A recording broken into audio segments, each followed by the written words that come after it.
सम्मानित सभामुख महोदय, सम्माननीय प्रधानमन्त्रीजी कुन चाहिँ उसमा सन्दर्भमा अहिले बोल्दै हुनुहुन्छ, यो चाहिँ सायद कहीँ न कहीँ सभामुखज्यूले चाहिँ रुलिङ गर्नुपर्छ होला। प्रश्न उत्तरमा हुनुहुन्छ। धन्यवाद छ। माननीय सदस्य आसन ग्रहण गरौँ। माननीयजीको आसन ग्रहण गरौँ।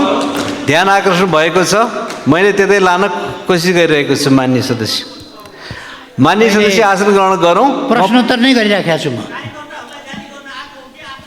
कसले गाली गरेको छ र? माननीय सदस्य आसन ग्रहण गरौँ।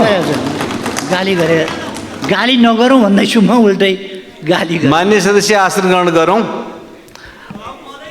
प्रधानमन्त्रीजीलाई विषय केन्द्रित गरेर अगाडि बढ्नको लागि म निर्देश गर्दछु।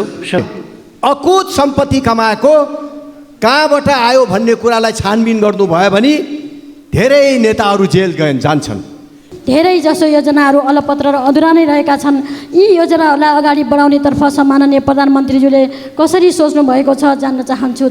हिजो भर्खर यही सदनमा उपसभामुखज्यूको बारेमा विभिन्न कुराहरू हाम्रै अगाडि गर्दाखेरि मैले यही टिभीमा देखेको थिएँ। आँखाभरि आँसु राखेर एउटा सोसल फिल्डमा काम गरेको एउटा महिला जनजातिको लागि चाहिँ त्यस्तो गर्नु उचित थिएन। सब प्रधानमन्त्रीज्यू।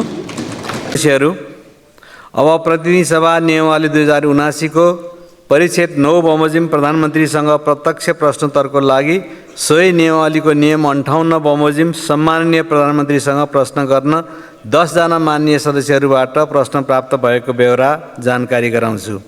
यस परिच्छेद बमोजिम प्रधानमन्त्रीसँग प्रत्यक्ष प्रश्नोत्तरमा स्पष्टीकरण सोध्ने व्यवस्था नरहेको पनि जानकारी गराउँछु। माननीय सदस्यहरू, अब म सम्माननीय प्रधानमन्त्री केपी शर्मा ओलीलाई प्रत्यक्ष प्रश्नोत्तर कार्यको लागि रोस्टममा आमन्त्रण गर्दछु।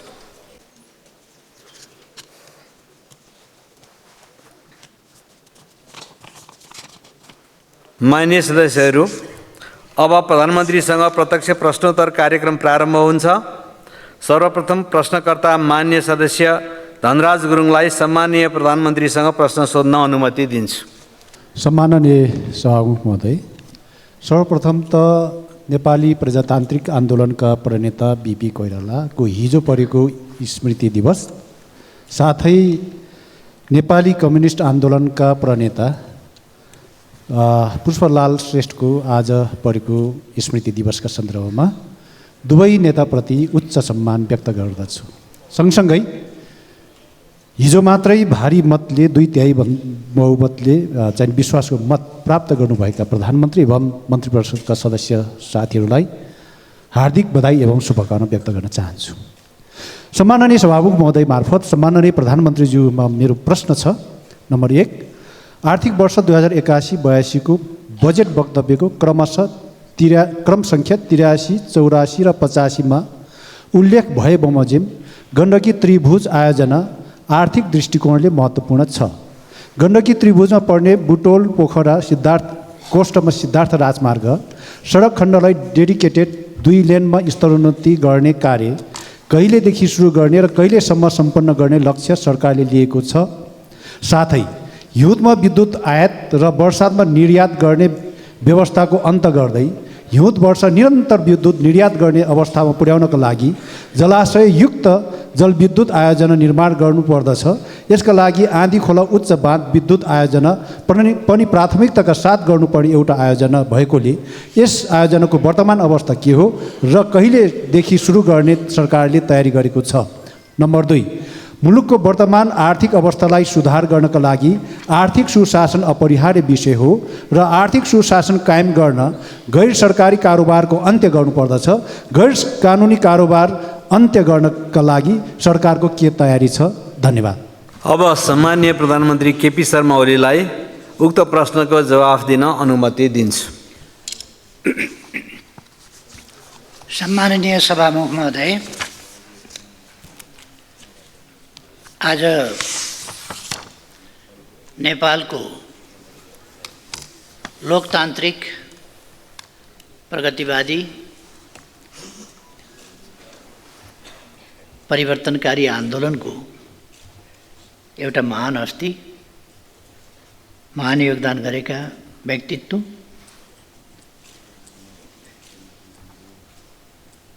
महान चिन्तक, एउटा महान दार्शनिक, इतिहासविद पुष्पलाल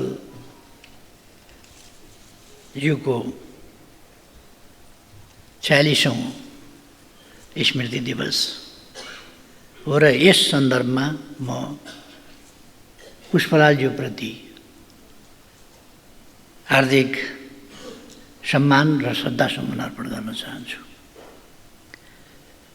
मैले उहाँको थर नभनेर पुष्पलाल मात्रै भने। उहाँ जातीयता झल्किने खालका कुनै कुरा नगरेर उहाँहरूले एउटा अभियानै चलाउनु भएको थियो, नाम मात्रै लेख्ने। त्यसकारण उहाँको समयमा पुष्पलाल, सूर्यलाल, अर्कोलाल यस्ता नाम मात्रै लेख्ने, थर नलेख्ने यस्तो अभियान चलाउनु भएको थियो र उहाँले पनि त्यही अनुसार पुष्पलाल मात्रै लेख्ने गर्नुहुन्थ्यो, थर लेख्नुहुन्न थियो। त्यसकारण मैले उहाँको थर उल्लेख गरिनँ। उहाँप्रति श्रद्धासुमन अर्पण गर्न चाहन्छु। उहाँको सम्बन्धमा मैले अहिले विचार विमर्श गर्ने समय होइन, त्यसकारण धेरै कुरामा जान चाहन्न। एउटा कुरामा मेरो ध्यान आकर्षण भएको छ। हामी यस गरिमामय संसदमा छौँ। यहाँ हामीले बोल्दा भएका कुरा बोल्ने गरौँ, सही कुरा बोल्ने गरौँ, तथ्ययुक्त कुराहरू बोल्ने गरौँ। जथाभावी राजनीति फरक होला, पार्टी फरक होला, तर त्यसो भनेर जथाभावी बोल्ने नगरौँ, असभ्य तरिका ननिकालौँ, झुटको सहारा नलिउँ। म फेरि एकपल्ट सम्झाएर भन्न चाहन्छु, मैले हिजो बोल्दा विद्युत महसुल ट्रङ्क लाइन सम्बन्धी अथवा डेडिकेटेड लाइन सम्बन्धी विद्युत महसुल तिर्न पर्ने भनिएका र तिर्न नपर्ने भन्ने तर्क गरिरहेका उद्यमी व्यवसायीहरू र विद्युत प्राधिकरणका बीचको विवाद टुङ्ग्याउनुपर्छ, संवादबाट टुङ्ग्याउनुपर्छ। सरकारले पाउनुपर्ने रकम सरकारले लिनै पर्छ, असुल गर्नुपर्छ। तथ्य प्रमाणका आधारमा जुन विद्युत उनीहरूले उपयोग गरेका छन् त्यसको महसुल उनीहरूले तिर्नै पर्छ, उनीहरूसँग लिनुपर्छ। जुन महसुल उनीहरूले तिरेका छैनन्, के प्रयोग गरेका छैनन्, विद्युत प्रयोग गरेका छैनन्, त्यो महसुल उनीहरूले तिर्न पर्दैन। प्रयोग नगरेको विद्युतको महसुल तिर्न पर्दैन, मैले भनेको त्यो हो। प्रयोग गरेको विद्युतको महसुल तिर्नुपर्छ। तर आजको विषय होइन यो। 9-10 वर्ष अगाडिदेखि यो विवाद चलिराखेको छ। पटक पटक लाइन काटिन्छ, फेरि लाइन जोडिन्छ। किन यस्तो भइरहेको छ म डिटेलमा जान चाहन्न, आवश्यकता पर्दा डिटेलमा पनि जाउँला। मलाई कुनै लप्पन छप्पन गर्नु छैन, म सिरियसली भन्दैछु। मलाई कुनै लप्पन छप्पन गर्नु छैन। मलाई कुनै बेठिक खालका सेटिङ र विभिन्न खालका तन्त्रहरूका पछाडि कुद्नु पनि छैन। मैले देशको हितको पक्षमा, जनताको हितको पक्षमा 60 वर्ष लगभग समर्पण गरेको छु। बाँकी जिन्दगी पनि समर्पण गर्छु, क्लिनली, स्वच्छताका साथ। त्यो म फेरि दृढताका साथ राख्न चाहन्छु। मैले हिजो पनि विद्युत महसुल तिर्नु पर्दैन, असुल उप गर्नु पर्दैन, मिना गर्नुपर्छ भन्ने एउटा फेरि हिजो मात्रै मैले यहाँ बोलेको कुरा। तिर्नुपर्ने जति तिर्नुपर्छ, तिर्नु नपर्ने तिर्नु पर्दैन, विवाद छ, हामी अध्ययन गरेर टुङ्ग्याउँछौँ भनिराखेको छु। हिजो मात्रै कसरी मैले तिर्नु पर्दैन भने रेकर्ड छ। यहाँ उपस्थित हुनुहुन्न थियो भने रेकर्ड सुनेर कन्फर्म भएर कुरा गर्नु बाँच्छ नि। म भन्न चाहन्छु, हामी गरिमामय संसदमा छौँ। हामी जनताले छानेर पठाएका प्रतिनिधिले त्यस हैसियतमा बोल्नुपर्छ। कहिले सुन होइन पित्तल चढायो भनेको छ, कहिले अनेक प्रकारका फोटाहरू छपाएको छ, अनेक गरेको छ। यो खालको तरिका माननीयको हैसियतमा शोभनीय हुँदैन। सत्य कुराहरू गर्न सिक्नुपर्छ, सत्य कुरा बोल्नुपर्छ। भ्रष्टाचारका विरुद्ध बोलौँ, भ्रष्टाचार छोप्नका लागि अरूमाथि भ्रष्टाचारका लान्छना लगाउने काम नगरौँ। म मान्यज्यूहरूलाई भन्न चाहन्छु,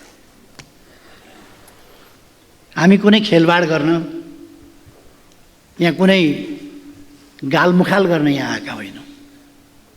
देश र जनताप्रति साँच्चैको जिम्मेवारी बोध गरेर हामी आएका हौँ र अवस्थामा परिवर्तन ल्याउँछौँ। सङ्कल्पका साथ यहाँ आएका हौँ, गर्नका लागि यहाँ आएका हौँ। प्रधानमन्त्री बनेको कसैलाई चित्त नबुझ्या हुनसक्छ, ठिक छ नि, नबन्न सक्छ। कसैलाई मर्का पनि पर्या हुनसक्छ। यो त दलीय व्यवस्था हो। त्यो कुरा राजनीतिक हिसाबले, प्रश्नहरू राजनीतिक हिसाबले नै अगाडि बढाउँ। मैले हिजो पनि भने, कुनै आवेश उत्तेजनामा हामी छैनौँ, कुनै आग्रह पूर्वाग्रहमा हामी छैनौँ, कुनै प्रतिशोधको राजनीति हामी उचितै ठान्दैनौँ, गर्दैनौँ। तर झुटा लान्छनाहरू लगातार लगाउने कुरा प्रति जवाफदेही हुनुपर्छ भन्ने कुरा चाहिँ म राख्न चाहन्छु। सभामुख महोदय, मेरो निवेदन कि यो गरिमामय सदन जस्तै होस्। हामीले सदनको मर्यादा, गरिमा, यहाँ भएका छलफल, यहाँ उठाएका विषय, यहाँ उठेका प्रश्न यति हल्का फुल्का झुटा पूर्वाग्रहीपूर्ण हुनु हुँदैन कि सुन भनेर पित्तल चढायो भने जस्ता हावादारी कुरा यस गरिमामय संसदमा नबोलियोस्, या नगरियोस्। यति हल्का फुल्का बनाउनु हुँदैन हामीले यस गरिमामय संसदमा। मैले यति मात्रै भन्न खोजेँ। माननीय सभामुख महोदय, सम्माननीय प्रधानमन्त्रीजी एकछिन रोक्नुहोस्। मान्य सदस्य के भनाइ छ? सम्मानित सभामुख महोदय, सम्माननीय प्रधानमन्त्रीजी कुन चाहिँ उसमा सन्दर्भमा अहिले बोल्दै हुनुहुन्छ, यो चाहिँ सायद कहीँ न कहीँ सभामुखज्यूले चाहिँ रुलिङ गर्नुपर्छ होला।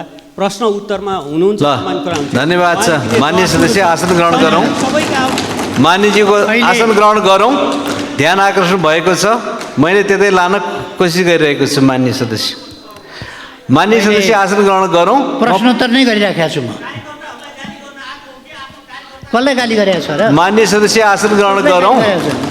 गाली गरे, गाली नगरौँ भन्दैछु म, उल्टै गाली। मान्य सदस्य आसन ग्रहण गरौँ। प्रधानमन्त्रीजीलाई विषय केन्द्रित भएर अगाडि बढ्नको लागि म निर्देश गर्दछु। सभामुख महोदय, म बिल्कुल विषय केन्द्रित छु, बिल्कुल विषय केन्द्रित छु। संसदमा उठेका प्रश्नहरूको लिखितको जवाब दिनुपर्ने, त्योभन्दा अगाडि अलिखित नै बिचमा बाटैमा आइपुग्यो। त्यसकारण यसो नगरौँ भन्ने मात्रै मेरो आग्रह हो। यसो नगरौँ। मैले कुनै गाली गलौज कसैलाई गरेको छैन, मैले खालि सचेत गराएको। आवेश उत्तेजनामा आउनुपर्ने कुनै आवश्यकता छैन। धन्यवाद। सभामुख महोदय, बजेट वक्तव्यमा उल्लेख भएको भरतपुर, बुटवल, पोखरा, मुगलिन, भरतपुरलाई तीनवटा कोणमा राखेर गण्डकी आर्थिक त्रिभुजको परियोजना निजी क्षेत्रसँग सहकार्यमा एकीकृत विकासको अवधारणा अनुरूप नमुना विकास अभियान सञ्चालन गर्ने गरी भनेर ल्याइएको कार्यक्रम हो। यस कार्यक्रमबाट यातायात पूर्वाधारको विकास मात्र नभएर औद्योगिक विकासका साथै ऊर्जा क्षेत्र, कृषि तथा पर्यटन क्षेत्रको विकास एवं रोजगारीका अवसरहरू सिर्जना हुने विश्वास गरिएको छ। प्रस्तुत गण्डकी त्रिभुज आयोजना अन्तर्गत पर्ने बुटौल, पोखरा, सिद्धार्थ राजमार्ग सडक खण्डलाई 2 लेनमा स्तरोन्नति गर्न चालु आर्थिक वर्षमा बजेट विनियोजन गरिएको छ भने सिद्धबाबा सुरुङ मार्गको कार्य अन्तिम चरणमा पुगेको छ। चालु आर्थिक वर्षको पहिलो त्रैमासिकबाटै काम गर्ने गरी बजेट कार्यान्वयन कार्ययोजना तयार भइसकेको छ। यस सन्दर्भमा साउन महिनाबाटै काम अगाडि बढाउने गरी सम्बन्धित निकायलाई निर्देशन समेत भइसकेको छ। प्रस्तुत सडकलाई सुरक्षित, छिटो गतिमा आधुनिक एवं आर्थिक करिडोरको रूपमा विकास गर्न निजी पुँजी समेत परिचालन गर्ने गरी नवीनतम विधिमा विकास सहायता समेत परिचालन गर्ने गरी प्रक्रिया अगाडि बढाइएको समेत जानकारी गराउन चाहन्छु। यसमा यद्यपि यो त्रिभुज गण्डकी आर्थिक त्रिभुज परियोजना भन्ने जुन छ, यो कति पर्याप्त अध्ययन, कति विश्लेषण, सम्भाव्यताको अध्ययन, कति विषयहरू नभाच्ने गरी ल्याइएको छ, त्यो अलिकति हेर्नु त पर्ने छँदैछ। त्यो हेरिनेछ। फेरि पनि यो विकास निर्माणसँग आएको कुरा हुनाले यसमा रहेका कमीहरूलाई करेक्सन गरेर सच्याएर र यसलाई प्रभावकारी ढङ्गले कार्यान्वयनमा अगाडि बढाइनेछ। म त्यो मान्यज्यूलाई आश्वस्त पार्न चाहन्छु। मान्यज्यूले उठाउनु भएको दोस्रो विषय आँधी खोला उच्च बाँध विद्युत आयोजनाको सम्बन्धमा स्पष्ट गर्न चाहन्छु। स्याङ्जा जिल्लाको कालीगण्डकी गाउँपालिका मोती चौरको आँधी खोलामा प्रस्तावित बाँधस्थल र गल्याङ नगरपालिकाको वडा नम्बर 3 मा विद्युत गृह रहेको आँधी खोला जलाशययुक्त जलविद्युत आयोजनाबाट 180 मेगावाट विद्युत उत्पादन गर्ने लक्ष्य रहेको छ। हालसम्म यस आयोजनाको पूर्व सम्भाव्यता अध्ययन गर्ने कार्य सम्पन्न भई वातावरणीय अध्ययन कार्य स्वीकृत भइसकेको छ। हालसम्मको अध्ययनबाट आयोजना निर्माण गर्न प्राविधिक रूपमा उपयुक्त देखिएको छ। यस आयोजनाको निर्माण गर्न गल्याङ नगरपालिकामा 712 घरहरू विस्थापित गर्नुपर्ने चुनौती भने रहेको छ। यस आयोजना निर्माणका लागि मोडालिटी टुङ्ग्याई लगानी जुटाउने, updated feasibility and detail design report तयार गर्ने, बोलपत्र आह्वान गरी निर्माण गर्ने लगायतका कार्य स्वीकृत कार्ययोजना अनुसार अगाडि बढाउने विश्वास दिलाउन चाहन्छु। मान्यज्यूले उठाउनु भएको अर्को विषय आर्थिक सुशासन कायम गर्ने सम्बन्धमा प्रश्न गर्न चाहन्छु। वित्तीय अपराधको प्रभावकारी नियन्त्रणका लागि जोखिममा आधारित मूल्याङ्कन प्रणाली अवलम्बन गर्ने, अधिक जोखिम रहेका क्यासिनो, बहुमूल्य धातु, सहकारी, घर जग्गा, विप्रेषण र बैंकिङ क्षेत्रको सघन सुपरिवेक्षण गर्ने व्यवस्था मिलाइनेछ भने भ्रष्टाचारमा शून्य सहनशीलताको नीति अनुरूप भ्रष्टाचारको दृष्टिले उच्च जोखिमका क्षेत्र पहिचान गरी नियन्त्रणका लागि एकीकृत रूपमा प्रवर्धनात्मक, निरोधात्मक तथा उपचारात्मक उपाय अवलम्बन गरिनेछ। भ्रष्टाचार न्यूनीकरण र सदाचार पद्धतिको प्रवर्धन गर्दै राज्यका समग्र क्षेत्रमा सुशासन कायम गर्नका लागि प्रविधि मैत्री सेवा प्रवाहमा जोड दिइनेछ।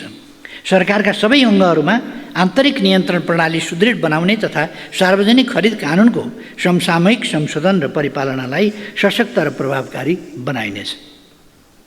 राजस्व चुहावट नियन्त्रण गरी गैरकानुनी आर्थिक कारोबार हुन नदिन सम्बन्धित निकायलाई क्रियाशील बनाई समन्वयात्मक रूपमा परिचालन गर्नुको साथै चोरी निकासी एवं पैठारी नियन्त्रणका लागि संयुक्त गस्ती परिचालन र छड्के जाँच तथा सुराकी परिचालनलाई प्रभावकारी बनाइनेछ। राजस्व परिचालनलाई प्रभावकारी बनाई आर्थिक सुशासन कायम गर्न केन्द्रीय बीजक अनुगमन प्रणाली, आशीकुडा प्रणाली, VCTS सूचना प्रणाली, भूमि व्यवस्थापन तथा अभिलेख सूचना प्रणाली बीच अन्तर आबद्धता कायम गरी एकीकृत करदाता सूचना प्रणालीको विकास गर्नेछ। यस्तै आयात हुने मालवस्तुको मूल्याङ्कनका लागि नियमित बजार सर्वेक्षण गरी सङ्कलन गरिएको सूचनाका आधारमा तथ्यपरक र वास्तविक भन्सार मूल्याङ्कन प्रणाली विकास गरिनेछ। स्रोत परिचालनको दबावलाई न्यूनीकरण गर्न राजस्व परिचालनका अन्य क्षेत्र परिचालन गरी राजस्वको दायरा विस्तारलाई थप प्रभावकारी बनाइनेछ। आन्तरिक ऋणलाई समेत पुँजीगत प्रकृतिका ठुला पूर्वाधार निर्माणमा केन्द्रित गर्दै जाने व्यवस्था मिलाइनेछ। आर्थिक क्रियाकलापमा आएको सुस्ततालाई सम्बोधन गर्नुपर्ने अवस्था रहेको छ। विगत वर्षमा विधि प्रक्रिया पुरा गरी कार्य सम्पन्न गर्ने क्रममा विधि सम्मत रूपमा सृजित दायित्व यकिन गरी चालु आर्थिक वर्षभित्र भुक्तानी गर्ने व्यवस्था मिलाइनेछ। चालु आर्थिक वर्षको मौद्रिक नीतिलाई थप लचिलो बनाई मुलुकको व्यावसायिक वातावरणमा थप सुधार गरिनेछ। मिटर ब्याज, सहकारी, लघु वित्तका क्षेत्र तथा क्रिप्टोकरेन्सीको प्रयोग तथा हुन्डी लगायतका माध्यमबाट ठगीका घटना बढ्दै गएकाले यस प्रकारका आर्थिक अपराधका घटनामा विद्यमान स्रोत साधन र उपलब्ध जनशक्तिबाट प्रभावकारी रूपमा अनुसन्धान गरी दोषीलाई कारबाहीको दायरामा ल्याइनेछ। धन्यवाद। मान्य दीपक बहादुर सिंहलाई समय दिन्छु। सम्मान्य सभामुखज्यू, सम्मान्य प्रधानमन्त्रीज्यू, प्रधानमन्त्रीज्यू, मन्त्रीज्यूहरूलाई बधाई तथा शुभकामना दिन चाहन्छु म र मेरो पार्टीको तर्फबाट। सम्मान्य प्रधानमन्त्रीज्यू, तपाईँ प्रधानमन्त्री भएको बेला कालापानी, लिपुलेक र लिपियाधुरा सहितको भूभाग समेटेर जो नेपालको चुच्चे नक्सा जारी गर्नुभएको थियो, हामी नेपालीहरू विचार बेग्लै भए पनि हामीले सोचेका थियौँ बल्ल एउटा राष्ट्रवादी प्रधानमन्त्री यो देशले पाएको छ। तर प्रधानमन्त्रीज्यू, आज चौथो पटक तपाईँ प्रधानमन्त्री भइराख्नु भएको छ।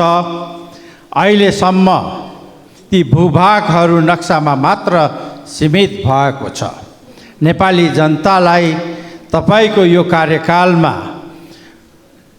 ती भूभागहरू नेपालको अधीनमा स्वामित्वमा आएको 3 करोड नेपाली जनताहरूले हेर्न चाहिराखेको छ।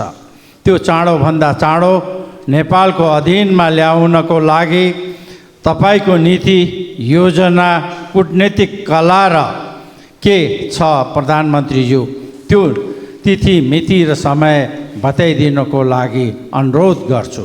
साथै अहिले देशमा व्यापक रूपमा भ्रष्टाचारले ज्वरो गाडिसकेको छ।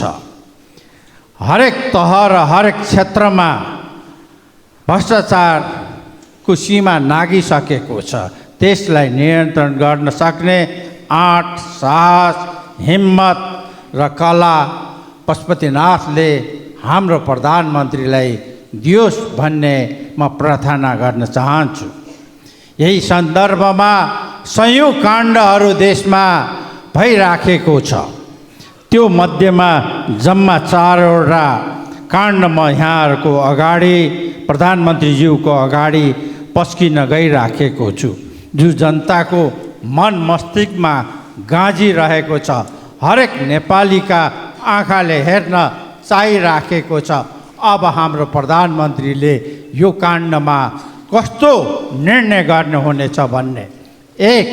नेपाललाई तस्करहरूको केन्द्र बनाउने सुनकाण्ड, जसमा नेपालका ठुल्ठुला नेतादेखि व्यक्तिहरू मुछिएका छन्, त्यसको अन्तिम जडसम्म पुगेर कसरी पुग्ने हो प्रधानमन्त्रीज्यूलाई थाहा नै छ। अब के हुन्छ, निर्णय के हुन्छ, ती राष्ट्रद्रोहीहरूलाई के सजाय दिने हो, त्यो के हुन्छ भन्ने नेपाली जनताले खोजेको छ। अर्को, नेपाललाई लाखौँ गरिब जनताहरूको सहकारीमा राखेको पैसा, अरबौँ रुपियाँ बर्मलुट गरेकालाई पर्दाफास गर्न जनताहरूले जम्मा गरेका पुँजी, बचत रकम जनतालाई कहिले फिर्ता गर्न सकिन्छ, त्यसको जवाफ जनताले मागिराखेको छ। सहकारीमा कुनै एउटा मात्र पार्टीको नाम यही हाउसमा पटक पटक आइराखेको छ। तर जति ठुल्ठुला पार्टी छन् त्यति नै मान्छे सहकारीमा मिसिएको त्यो विभिन्न सहकारीको डाटाबाट थाहा भइसकेको छ। त्यसको जवाफ जनताले माग्न चाहिरहेको छ। गिरीबन्धु टी स्टेट सरकारको सम्पत्ति हो। अब सरकारले यसलाई कसरी सट्टा भर्नाको माध्यमबाट कि त्यो भेगमा उद्योग धन्दा, कल कारखाना र नगर विकासको परिधारणा गरिकन एउटा सिटी डेभलप गर्ने हो, त्यो अदालतले निर्णय गरिसकेको हुनाले त्यसमा चाहिँ त्यतातिर पनि ध्यान दियोस् र प्रधानमन्त्रीज्यूको के विचार छ त्यो पनि जनताले जान्न चाहन्छ। अर्को कुरो, हिजो भर्खर यही सदनमा उपसभामुखज्यूको बारेमा विभिन्न कुराहरू हाम्रै अगाडि गर्दाखेरि मैले यही टिभीमा देखेको थिएँ, आँखाभरि आँसु राखेर। एउटा सोसल फिल्डमा काम गरेको एउटा महिला जनजातिको लागि चाहिँ त्यस्तो गर्नु उचित थिएन प्रधानमन्त्रीज्यू। आज उहाँले त खालि माननीय सदस्य प्रश्न सक्यो? अलिकति बाँकी छ सभा। त्यो लेखेर दिएकै प्रश्न हो। यो भुटानी शरणार्थीमा त्योभन्दा पनि खतरनाक छ। यही जवाब माग्नको लागि म प्रधानमन्त्रीज्यूलाई। माननीय सदस्य लिखित प्रश्न बाहिर नजाउँ। ल नेपालको अन्तर्राष्ट्रिय सीमाका सम्बन्धमा सङ्घीय संसद, नेपाल सरकार र सबै नेपाली स्पष्ट र दृढ रहिआएका छौँ। नेपालको संविधानको मिति 77-3-4 भएको दोस्रो संशोधन मार्फत नयाँ नक्सा समेटी संविधानको अनुसूची 3 मा राखिएको तथा सीमा सम्बन्धी विषयमा हामी बीच अभूतपूर्व राष्ट्रिय सहमति रहेको छ। सुगौली सन्धि 1816 बमोजिम, लिम्पियादुरा, कालापानी र लिपुलेक लगायत काली अर्थात् महाकाली नदी पूर्वका सबै भूभाग नेपालको हो भन्ने कुरामा नेपाल सरकार दृढ र स्पष्ट रहेको छ। उच्चस्तरीय भ्रमणहरूका अवसरमा नेपाल र भारतका प्रधानमन्त्री बीच भएको भेटवार्तामा समेत सीमा सम्बन्धी विषयलाई स्थापित कूटनीतिक संयन्त्रहरू मार्फत समाधान गर्ने गरी अगाडि बढ्ने समझदारी भएको छ। गत 2080 साल पुस 19 मा सम्पन्न परराष्ट्र मन्त्री स्तरीय नेपाल भारत संयुक्त आयोगको 7औं बैठकमा समेत सिमानाको विषयमा छलफल भएको र नेपाल भारत सीमाको बाँकी खण्डमा काम छिटोभन्दा छिटो सम्पन्न गर्ने प्रतिबद्धता व्यक्त भएको छ। नेपाल भारत सीमा कार्य समूह नेपाल इन्डिया बाउन्ड्री वर्किङ ग्रुपबाट नेपाल भारत सिमानामा सीमा स्तम्भहरूको निर्माण, पुनर्स्थापना र मर्मतका साथै 10 गजा एवं क्रस होल्डिङको लगत तयार गर्ने जस्ता प्राविधिक कार्य निरन्तर रूपमा हुँदै आएका छन्। द्विपक्षीय अनुकूलतामा यसका बैठक सुचारू गर्ने सम्बन्धमा पहल भइरहेको छ। सुगौली सन्धि, विभिन्न नक्सा, ऐतिहासिक तथ्य तथा प्रमाण समेतका आधारमा सीमा समस्यालाई भारत सरकारसँग वार्ता र कूटनीति मार्फत समाधान गर्ने नेपाल सरकारको निरन्तर अडान र प्रतिबद्धता रहिआएको छ। सोही अनुरूप हाम्रो सक्रिय पहल रहने कुरा म स्पष्ट पार्न चाहन्छु। यस सम्बन्धमा दार्चुला जिल्लाको छाङ्ग्रुमा सशस्त्र प्रहरी बल नेपालको गुल्मे स्थापना गरिएको छ भने दार्चुला जिल्लामा भारततर्फ 5 वटा र चीनतर्फ एउटा गरी 6 वटा बिओपीहरू समेत थप गरिएको छ। सुशासन, सेवा प्रवाह र विकास निर्माणको बाधकको रूपमा रहेको भ्रष्टाचार निवारण वर्तमान सरकारको प्रमुख प्राथमिकताको विषय हो। भ्रष्टाचार निवारणका लागि सरकारले सम्भाव्य सबै उपायहरूको अवलम्बन गर्नेछ। सुनकाण्ड, सहकारी ठगी, नक्कली भुटानी शरणार्थी लगायतका मान्यज्यूले उठाउनुभएका विषयहरूमा म के प्रश्न पार्न चाहन्छु भने आम जनताको चाहना बमोजिम राष्ट्रिय हितको रक्षा गर्न, भ्रष्टाचार नियन्त्रण गरी सुशासन कायम गर्न सरकार प्रतिबद्ध छ। ठुला साना जोसुकै भए पनि दोषीलाई कानुनी दायरामा ल्याइने प्रतिबद्धता व्यक्त गर्न चाहन्छु। यस सम्बन्धी कतिपय विषयहरू न्यायिक निकायहरूमा विचाराधीन समेत रहेकाले सोही बमोजिम न्याय निरूपण हुनेछ।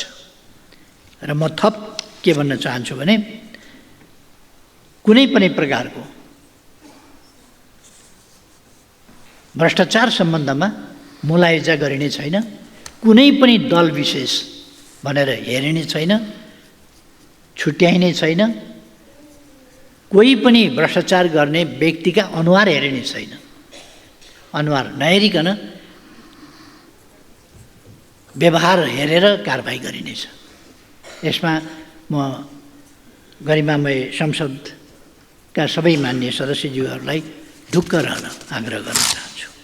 धन्यवाद।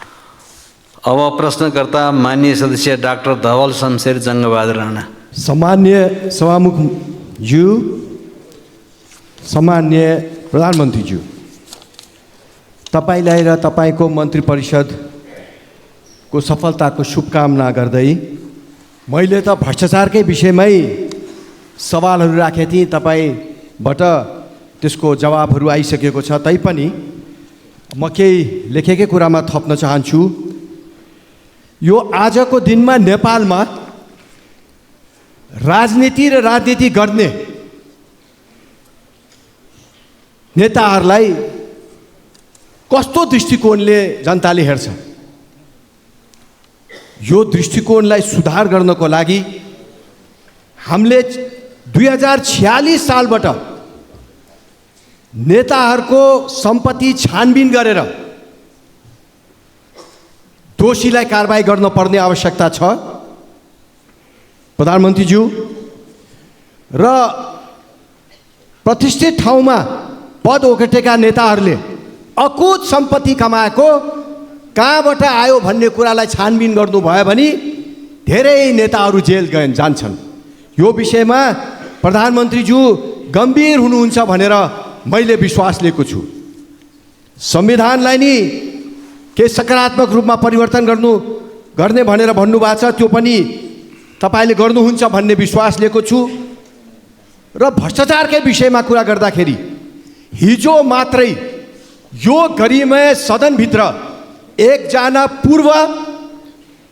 पूर्व मन्त्री हालका सांसदले आफ्नो छोराको सर्टिफिकेटलाई टेकुमा गएर इक्विभलेन्स गर्दाखेरि दिनभरि उहाँलाई झुल्यायो, लट्क्यायो र 5 बजे बज्न लागेपछि 5,000 रुपियाँ बिचौलियालाई दिएपछि उहाँको काम कागज तुरुन्तै हातमा आयो।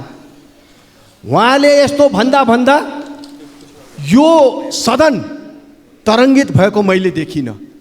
एकजना सांसदलाई नि त्यहाँ कर्मचारीका घुस दिएर काम गराइन्छ र सदन तरङ्गित हुँदैन। हामी गम्भीर हुँदैनौँ। हामीले देशलाई कहाँ पुगाइसकेको रहेछौँ।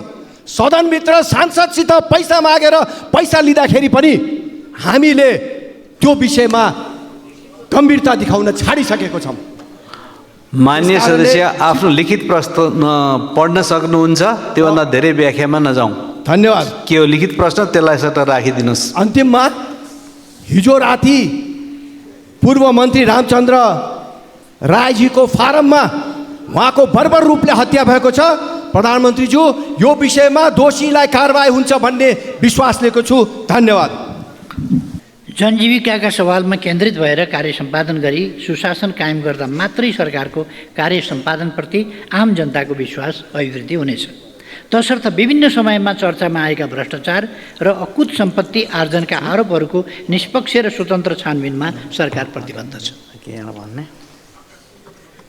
जहाँसम्म सहकारीको विषय छ, यसमा सहकारी क्षेत्र तथा बचतकर्ताहरूले भोग्नु परेका समस्या सम्बोधन गर्न विगतमा गठित कार्यदलहरूबाट प्राप्त हुन आएका सुझाव एवं सहकारी पीडितहरूसँग पटक पटक गरिएका सहमतिहरू कार्यान्वयन गर्न भूमि व्यवस्था, सहकारी तथा गरिबी निवारण मन्त्रालयबाट विभिन्न प्रयासहरू अगाडि बढेका छन्। समस्याग्रस्त घोषणा भएका सबै सहकारी संस्थाका बचतकर्ताहरूसँग अनलाइन मार्फत माग गरिए बमोजिम 59,587 वटा मागदाबी निवेदन प्राप्त भएको र 35,51,72,35,000 रुपैयाँ बराबरको दायित्व यकिन गरिएको छ। सहकारी कर्जा असुली न्यायाधिकरण, कर्जा सूचना केन्द्र र सहकारी बचत तथा कर्जा सुरक्षण कोष स्थापना गर्ने प्रक्रिया अगाडि बढाइएको छ र बजेट समेत सुनिश्चित गरिएको छ। सहकारी नीतिको परिमार्जन मस्यौदा तयार गरिएको छ। सहकारी ऐन 2074 को संशोधन मस्यौदा तयारीको चरणमा रहेको छ। मान्यज्यूले उठाउनु भएको अर्को विषय संविधान संशोधनसँग सम्बन्धित रहेको छ। संविधान संशोधन राष्ट्रिय आवश्यकता र राष्ट्रिय हितलाई मनन गरी राजनीतिक दलहरूबीच राष्ट्रिय सहमति जुटाउँदै अघि बढाइने विश्वास दिलाउन चाहन्छु। संविधान संशोधनको विषय कसैको लहरको विषय होइन र यो समयको माग, देशको आवश्यकताका लागि हो भन्ने कुरा मैले हिजो पनि भने, फेरि दोहोऱ्याउँछु। वर्तमानमा देखिएका समस्या सम्बोधन गरी संविधानलाई अझ जीवन्त बनाउन र देशलाई स्थायित्व र समृद्धिको मार्गमा अगाडि बढाउन सरकारमा रहेका र नरहेका सबै दलहरूसँग छलफल र परामर्श गर्दै यस कार्यलाई अगाडि बढाउने विश्वास दिलाउन चाहन्छु। मान्यज्यूले उठाउनुभएका अन्य विषयका सम्बन्धमा पूर्व प्रश्नकर्ता मान्यज्यूहरूको उत्तरमा समेत यी कुराहरू स्पष्ट पारिसकेका छु। अब प्रश्नकर्ता मान्य सदस्य दिपा शर्मा, प्रश्न आधारित संक्षिप्तमा राखिदिनुहोस्। प्रश्न पढ्नुहोस्। सम्माननीय सभामुख महोदय, आज नेपाल कम्युनिस्ट पार्टीका संस्थापक नेता आदरणीय पुष्पलालको 46औं स्मृति दिवसको अवसरमा उहाँप्रति उच्च सम्मानसहित भावपूर्ण श्रद्धाञ्जली व्यक्त गर्न चाहन्छु। हाम्रो पार्टीका श्रद्धेय अध्यक्ष एवं सम्माननीय प्रधानमन्त्री केपी शर्मा ओली लगायत उपप्रधानमन्त्री र मन्त्रीज्यूहरूलाई हार्दिक बधाईसहित सफल कार्यकालको सफलताको शुभकामना व्यक्त गर्न चाहन्छु। सम्माननीय प्रधानमन्त्री, राष्ट्रवादी एवं विकासका पर्यायवाची केपी शर्मा ओली र यो सरकारसँग सम्पूर्ण नेपाली नागरिकले निकै आशा, विश्वास र भरोसा गरेका छन्। जनताका आशा, विश्वास र भरोसा पुरा हुनेछन् भन्ने कुरामा मलाई विश्वास छ। म आज यो प्रश्न उत्तर कार्यक्रममा सम्माननीय प्रधानमन्त्रीज्यूलाई मेरो जिज्ञासा प्रश्न यस प्रकार रहेको छ। 2077 सालमा सम्माननीय प्रधानमन्त्रीज्यू नै त्यतिखेर सरकारको नेतृत्व गर्नुभएको थियो र यहाँको नेतृत्वमा गठित सरकारले आफ्नो कार्यकालमा थालनी गरिएका कैयौँ राष्ट्रिय गौरवका आयोजनाहरू, निर्वाचन क्षेत्र केन्द्रित रणनीति योजनाहरू र पालिका केन्द्रित योजनाहरू जस्तै सडक, पुल, अस्पतालहरू, बहुप्राविधिक विश्वविद्यालय, औद्योगिक ग्राम, प्रधानमन्त्री आधुनिक कृषि कार्यक्रम, राष्ट्रपति शैक्षिक सुधार कार्यक्रम, पोखरा क्षेत्रीय अन्तर्राष्ट्रिय विमानस्थल, गौतम बुद्ध अन्तर्राष्ट्रिय विमानस्थल, पुष्पलाल लोकमार्ग, मदन भण्डारी राजमार्ग, करिडोर र चक्रपथहरू, खेल मैदान, रङ्गशाला, रेलमार्ग, न्यानो सेटेलाइट र भूमि सम्बन्धी समस्याहरू जस्तै यस्ता धेरै जो अहिलेसम्म पनि कतिपय अगाडि बढ्नै सकेका छैनन् भने धेरै जसो योजनाहरू अलपत्र र अधुरा नै रहेका छन्। यी योजनाहरूलाई अगाडि बढाउनेतर्फ सम्माननीय प्रधानमन्त्रीज्यूले कसरी सोच्नु भएको छ जान्न चाहन्छु। धन्यवाद। सम्माननीय प्रधानमन्त्री जवाफ दिन सक्नुहुन्छ। माननीय सदस्यज्यूलाई धन्यवाद छ। समृद्ध नेपाल, सुखी नेपाली जो राष्ट्रिय आकाङ्क्षा हो,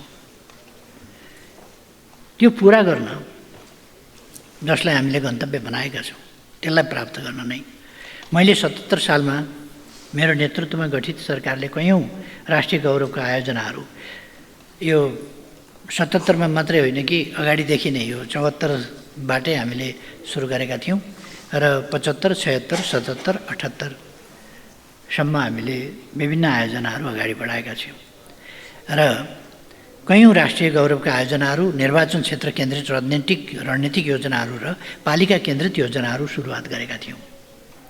यसरी थालनी गरेका मध्ये अधुरा र अल्पत्र योजनाहरूलाई स्रोत साधनको उचित व्यवस्थापन गरेर यथाशीघ्र अगाडि बढाउने र सम्पन्न गर्ने यस सरकारको प्राथमिकता रहेको छ। मैले हिजो पनि भनेको थिएँ, थालेका कामहरू सिद्ध्याउने हाम्रो प्राथमिकता हुनेछ। नयाँ नयाँ थाल्ने मात्रै होइन, थालेका काम सिद्ध्याउने, पुरा गर्ने, नतिजा प्राप्त गर्ने, यो हाम्रो प्राथमिकतामा रहन्छ अहिले भनेर मैले हिजो पनि बोलेको थिएँ। अर्को, कतिपय मान्यजीहरूले हिजोको बहसमा पनि मैले सुने, पूर्वाधार विकासका कुराहरूलाई खेर गएको जस्तो ठान्ने, यो सम्पत्ति खेर गएको जस्तो ठान्ने। पूर्वाधार विकासका पूर्वाधार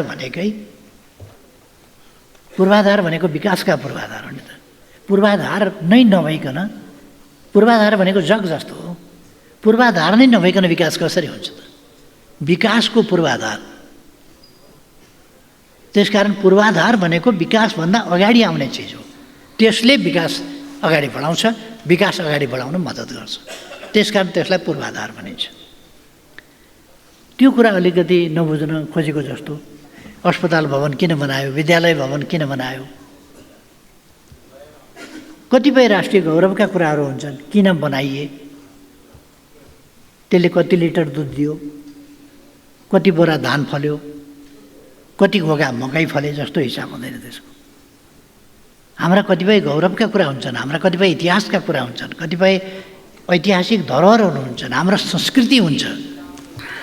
त्यस कारण यसलाई ठ्याक्कै तत्कालको आयव्ययमा मात्रै जोडिँदैन। त्यसको विकासको समग्र विकासको अभियानसँग, गतिसँग र विकासका आधारसँग र उपलब्धिहरूसँग त्यसको सरोकार हुन्छ।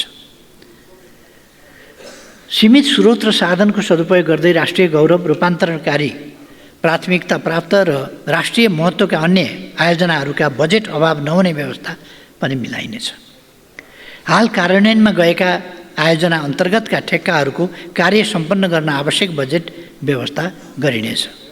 साथै ठेक्का व्यवस्थापनलाई चुस्त बनाइने र जिम्मेवार पक्षलाई जवाबदेही बनाइनेछ।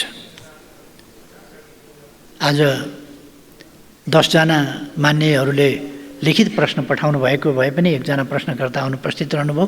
9 जना मान्यज्यूहरूले प्रश्न गर्नुभयो। मैले सबै मान्यज्यूहरूका सबै प्रश्नहरूको जवाफ उपयुक्त ढङ्गले दिएको छु भन्ने ठानेको छु र म सबै प्रश्नकर्ता मान्यज्यूहरूलाई र सबै प्रश्नोत्तर कार्यक्रममा सहभागी सबै मान्यज्यूहरूलाई पनि धन्यवाद भन्न चाहन्छु। सभामुख महोदयले समय दिनुभएकोमा धेरै धेरै धन्यवाद। सम्माननीय प्रधानमन्त्रीलाई आफ्नो आसन ग्रहण गर्न अनुरोध गर्दछु।